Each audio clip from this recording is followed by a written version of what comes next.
Hello, my name is Ross Jackson, and my book, Occupy World Street, has an important message for all world citizens. It is a message concerning the need for a radical change in the global economy and a vision for a more just, sustainable, and people-centered future. As a far-sighted and innovative leader in both the business and NGO worlds, Ross Jackson has spent and continues to spend millions of dollars supporting two major international NGO initiatives, the Global Ecovillage Network and Gaia Education. Born in Canada, he has since 1964 lived in Denmark with his Danish wife Hilda and currently lives on an organic farm near Copenhagen. As chairman of Gaia Trust, a Danish-based charitable entity, Ross has financed hundreds of sustainability projects in over 40 countries during the last 3 decades. Holding a PhD in operations research, the science of problem solving, his business career has been as an independent management consultant specializing in international finance. In his new book, Occupy World Street, he combines his experience from working with both grassroots and international finance in presenting a vision of a more just and sustainable world, as well as a concrete strategy for how to get us there. Here's Dr. Jackson speaking from his home in Denmark. During the Second World War, one of the best-known historians of economic history, Karl Polanyi, warned that if commercial corporations were ever given the freedom to act with little or no regulation, then they would destroy both man and his environment. For 30 years now, the world has been subjected to just such an unprecedented experiment, so-called neoliberal economics. And now that we have seen the results, we can conclude unequivocally, Polanyi was absolutely right. Investing in politics has proved to be good business in America. Just a few $1 million in contributions and some lobbying can bring a company billions in bailouts, loan guarantees, tax refunds, and other stimulus, all at the expense of the average American taxpayer. In the meantime, Goldman Sachs, one of the main architects of the current crisis, is richer than ever. It has announced $17 billion in bonuses alone for its staff. When asked about the impunity enjoyed by the corporations, President Obama said, "A lot of that stuff wasn't necessarily illegal, it was just immoral." And many agree it pretty much stays that way. First, as regards man, this period has seen an enormous upwards flow of wealth to the already wealthy and from ordinary working people in the West and from the poor of the developing countries. These are hard facts and indisputable, but the amounts involved are quite staggering. I'll mention just one statistic. In the period 1979 to 2007, while the inflation-adjusted income of the bottom 90% of Americans grew by only 5%, the income of the top 1% grew by 224%, and the top 0.1% grew by a phenomenal 390%, a quadrupling of income for those who least needed it.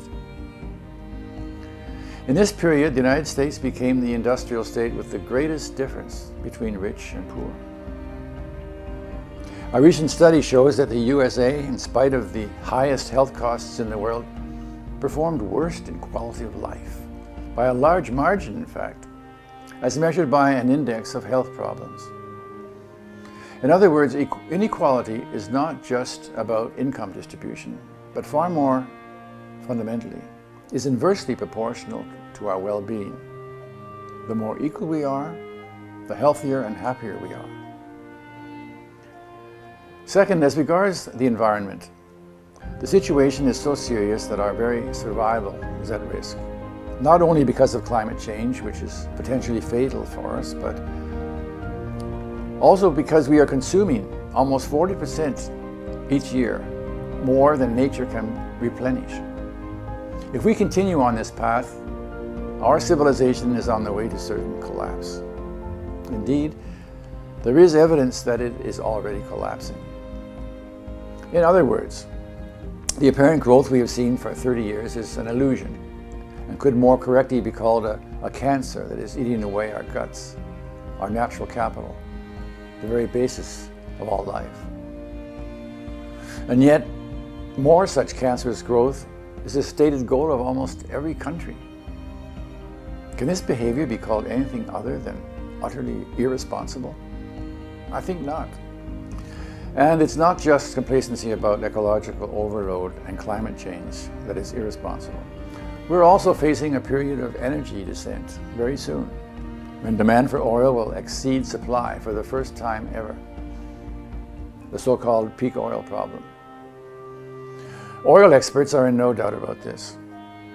Here too, our politicians are in complete denial, refusing to even discuss the economic tsunami that lies just ahead. Why? Why are our elected leaders failing to take action or even debate the issues? In particular, why does the USA, which after all controls the WTO, the IMF, and the World Bank, continue to promote suicidal, irresponsible policies? The political leadership is not stupid, so there must be some other explanation. The explanation, I am sad to say, is that the United States Congress no longer represents the American people.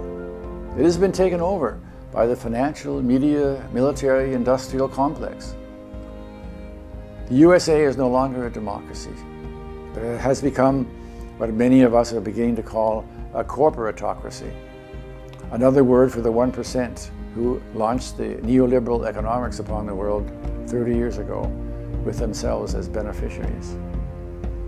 They now control 38% of all privately held stock, 61% of financial securities, and 62% of business equity in America.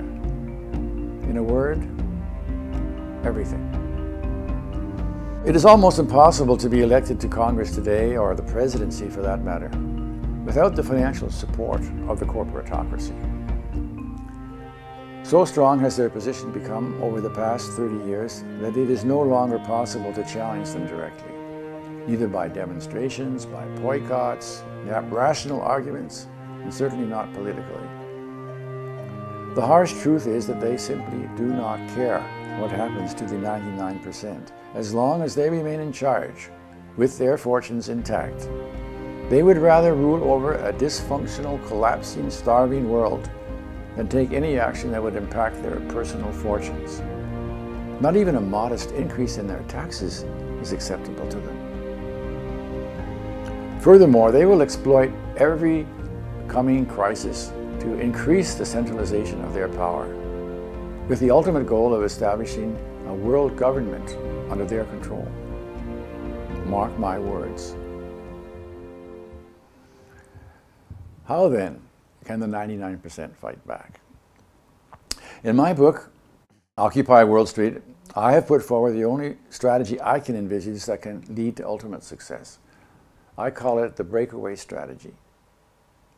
In a nutshell, it requires cooperation between demonstrators in the streets and a handful of small states that still have a degree of independence, the courage to lead, and the political will to take the responsibility on behalf of all 7 billion world citizens to find real solutions to the crises facing us.